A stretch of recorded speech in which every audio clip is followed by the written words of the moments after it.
Here are 3 things to master right now before meeting Mr. Right. If you're a single woman that wants a thriving relationship with the guy that she's been praying for, the man of your dreams, this episode is for you.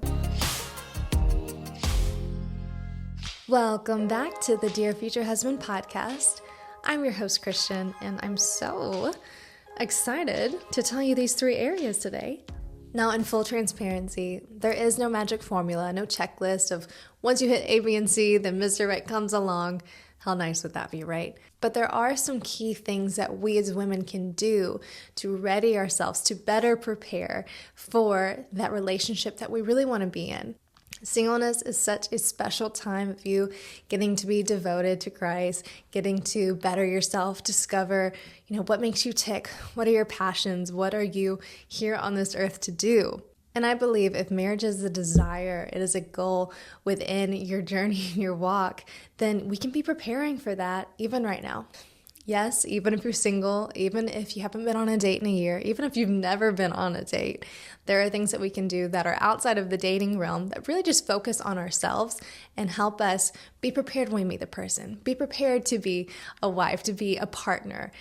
I want to give you these 3 tips today so you can walk away from this episode feeling empowered and inspired and readied for that coming season. But also want to preface, we all are constantly growing and will be for the rest of our lives, individually and with the help and need of other people, whether that's friends, family, community, or that partner. We are people of growth. That growth can happen and will happen if we allow it now in singleness, in the dating, in the engagement, in marriage, in the empty nesting season. So this isn't to say you have to be perfect before Mr. Perfect comes, but how can we right now better ourselves for marriage or just simply continue to better ourselves? Let's start off with the first area that we want to master, and that is having a genuine faith. Genuine, authentic, real. What does that mean? Faith is faith, right? Well, not always. See, I grew up in the Bible Belt where I'm very thankful that I learned about Christ from a young age, but there was this separation, especially when I got to the high school, college age, where my faith had to go from knowing of God to knowing God, knowing Him intimately real, having our own conversations, my own prayers, our own seasons and stories together. I do believe the genuineness of our faith only increases over time as we mature, as we go through things, as we learn that we can't do everything in our own strength, no matter how good we try and how much we do. There's this dependency factor that we learn as we go. It's like that best friend that you've known forever, but you love so much more now. My cousin Maddie and I have been besties literally since diapers, and while I've loved her this entire time, I know her and care for her so much more genuinely now because of all we've gone through together.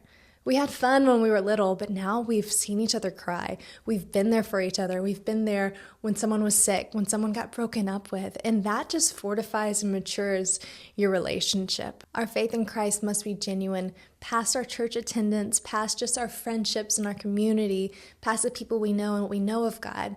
We have to actually know Him to be able to withstand those hard times, to be able to see Him move in our life and in ways that we never believe. And why I say we should master this before we meet Mr. Right is because it's so easy, especially when you become a couple, to just fit God in there. But He has to be the number one for you both. You do not want to put your husband in the place of Jesus. Yes, I believe that you will marry an incredible man. There are incredible men out there. I know I am lucky enough to have married one, but they are still human.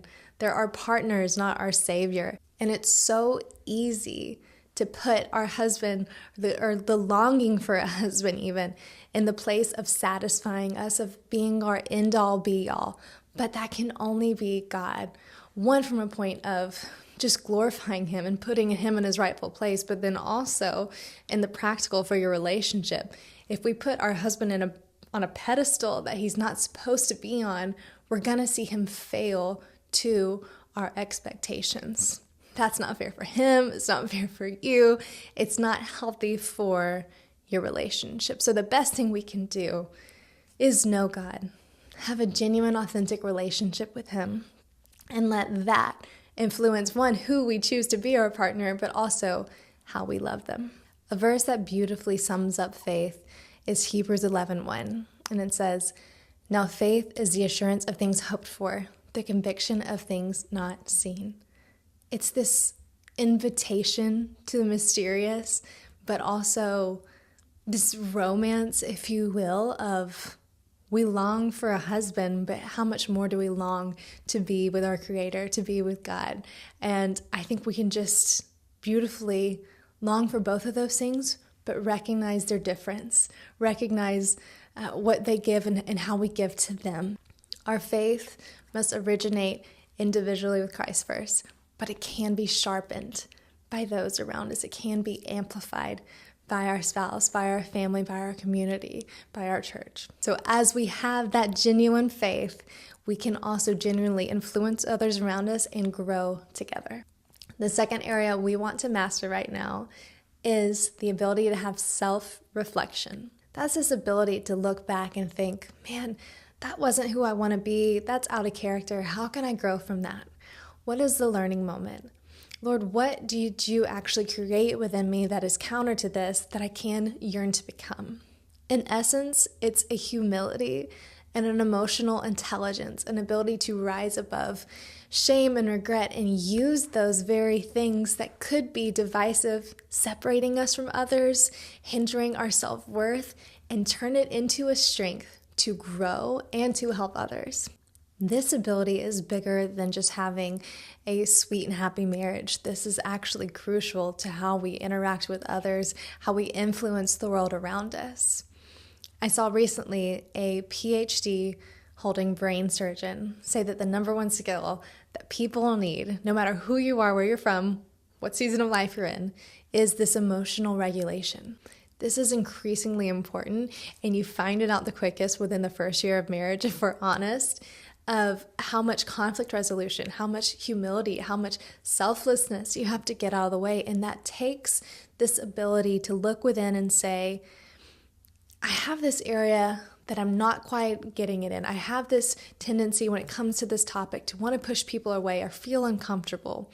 And it's so easy, and if we can just go there for a second, to let shame be the voice that we hear and think, oh, well, you're just not good enough, or, oh, they don't like you, they don't understand. It's time to get offended. It's time to push them away. But that's counter the gospel. But if we master self-reflection and emotional regulation, what we can do is see truth for what it is, decipher from, what our feelings may be screaming to what our souls really need in that moment. And from that, we can glean wisdom.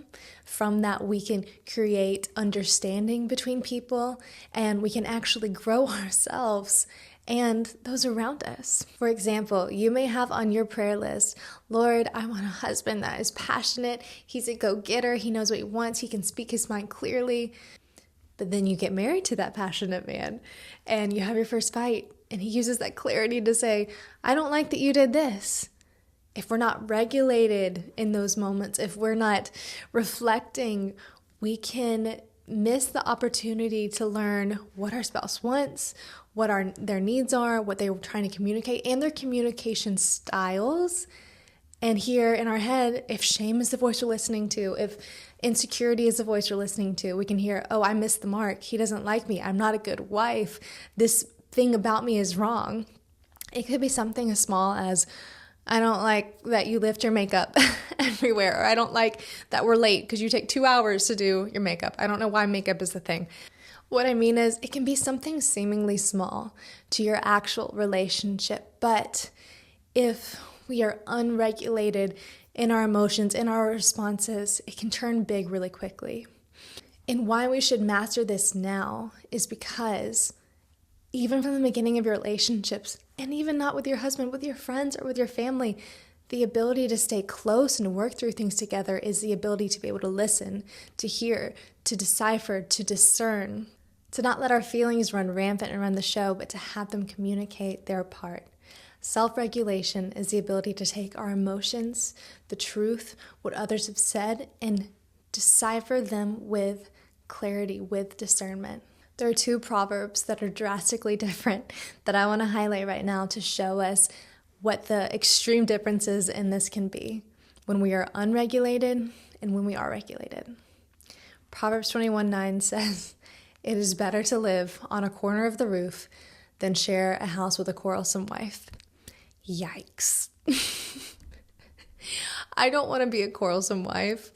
There are times that I get emotional and I don't respond well, but for the most part, I want to be someone that is regulated, that understands, that's willing to be wrong, that's willing to listen, that's willing to talk it out until we find that good middle ground of what we're working towards. The problem with being unable, the problem with not having the self-regulation, the problem with not having self-reflection is we will always let our flesh win. We will always give in to wanting to just be heard, to wanting to just be seen, rather than the dance that is in relationships of to be seen, you have to see. To be understood, you have to understand. So if we can humble ourselves, learn from that, grow in that, because it is a growth. No one gets it perfect over time. Mastering these areas is not to say, again, that you do it perfect and then you're allowed to have your husband. No, it's just a chance to better ourselves for ourselves and for others. The other proverb, a more promising proverb, is Proverbs 31:12. It says, "She, a noble wife, brings him good, not harm, all the days of her life." The beautiful side of this is when we are women of integrity, we're women of humility, women of grace, we are able to see things in others that we would miss otherwise. We're able to love people to a better standard, call people to a higher standard, including ourselves, but also what a gift to bring good to your husband all the days of his life. What a gift to see things in him that others could not see. If we're unregulated, we'll think, oh, he's just mean and he's just hurtful. But if we master this, we're able to see he loves me, he cares for me, he is articulate. Again, he is passionate, he is direct. I believe that wives have an ability to sharpen the iron, to call out the gold that was within our spouses if we have the eyes to see it. There's one more area that I want to share that we can master, but first, I want to highlight some honorable mentions, some other things that are great to work on, but didn't make this list. One would be friendship. Now, it is great to master the art of friendship at any stage of life because those same qualities that we need in friendship we'll use in marriage. But I will say I've actually grown in my friendship from my marriage too. I have some of my most incredible friends I've met in the last 3 years, even before I knew Arden. So I think these two go hand in hand. Another honorable mention is our spendings. Maybe I didn't say master this one because I've actually gotten way better at it since I got married. I do think there is a diligence, though, that I would love to encourage us to know how to save, to know how to spend, to what to spend on, how to invest. When the two become one, so do the bank accounts. So if we can master this earlier and be even more of a fruitful blessing up front, amazing. To me, the biggest lesson in spendings, especially if you do get married young, is just this idea of stewardship. I think that's the biggest lesson because maybe you get married right out of college, you haven't really earned a lot yet, or you have loans, whatever it may be. So maybe you don't have to master it, come in with $200,000 to the bank as a dowry to give your husband, but you have the mindset of stewardship. You have the mindset of investing for your future together. Area I want us to master before we meet Mr. Right is hard work. This looks so different depending on who you are. And being a 21st century woman, we see this in all different shades. I'm not even necessarily saying you have to be a girl boss, you have to be Miss Independent before you can meet him, before you need a man.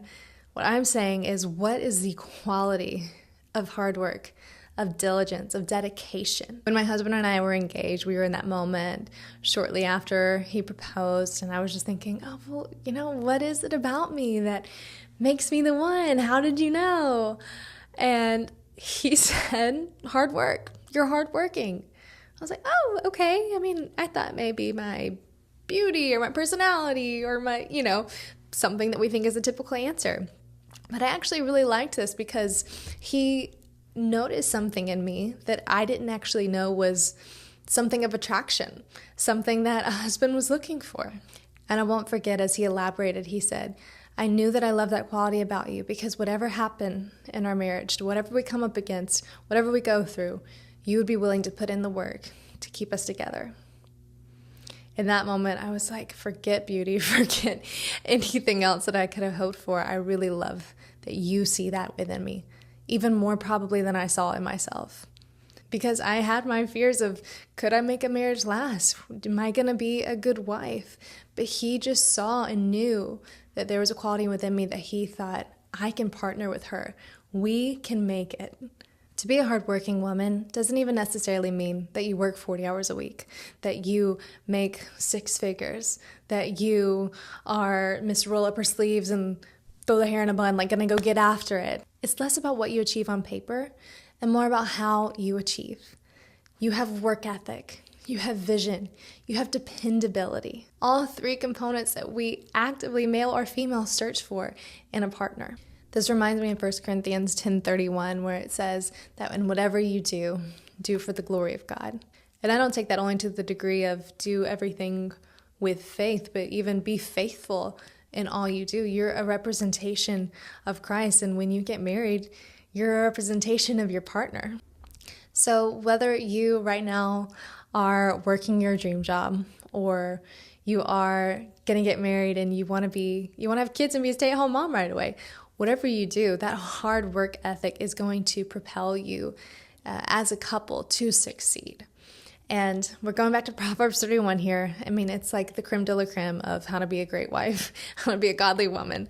But I'm excited to keep highlighting this episode and other episodes, because the more we read this, the more I read this, the more I understand of this example of this woman. And I don't just have the Bible school version from my head where this woman's nice and she doesn't do anything mean and she's smiling all the time and wearing a pretty dress. No, this woman was a hardworking woman. She's respectable in her trade. She's vigorous in her activity. She's early to rise and not lazy. She's hardworking. So whatever we do, let's glorify God. Let's be hardworking. Let's believe that what we set out to achieve, we can and we will. I hope as we're wrapping this episode, you're leaving feeling encouraged and ready to master a genuine faith, self-reflection, and hard work. These qualities that I do believe are in you and that we can grow. Now, if you're hitting a self-reflective moment here and saying, Christian, I need some help in growing in these areas. I'm realizing that I've let all these other voices, other lies, opinions filter in these areas, and I want to be my best self now and also be prepared to be that noble, bettering wife. But I need direction. I don't know where to start, or I've been doing this all alone, and I really want someone there with me. I'd encourage 2 things. First, that you'd reach out to a trusted friend or a small group. Get real about what you're going through and be with a group of people or a person committed to your growth. And 2, if you want a resource to help you as you're growing in these areas, or you just need a starting point, I'd encourage you to get Break Up With What Broke You. It is my peer-to-peer book of testimony, of breakthrough, and of encouragement. I will link Break Up With What Broke You in the episode notes below so you can get your copy wherever books are sold. And I just want to stop and say, I'm so proud of you. You are committed to growing. You are committing to believing and praying for the future, not just waiting on it, not just hoping idly, but actually being active. I would love to hear how you're mastering these areas and others. If you leave a comment below, not only will I get to see it, but others listening will get to see it, and you actually may inspire someone that's on this journey too. If you haven't already, subscribe so you don't miss an episode, and I will see you next time.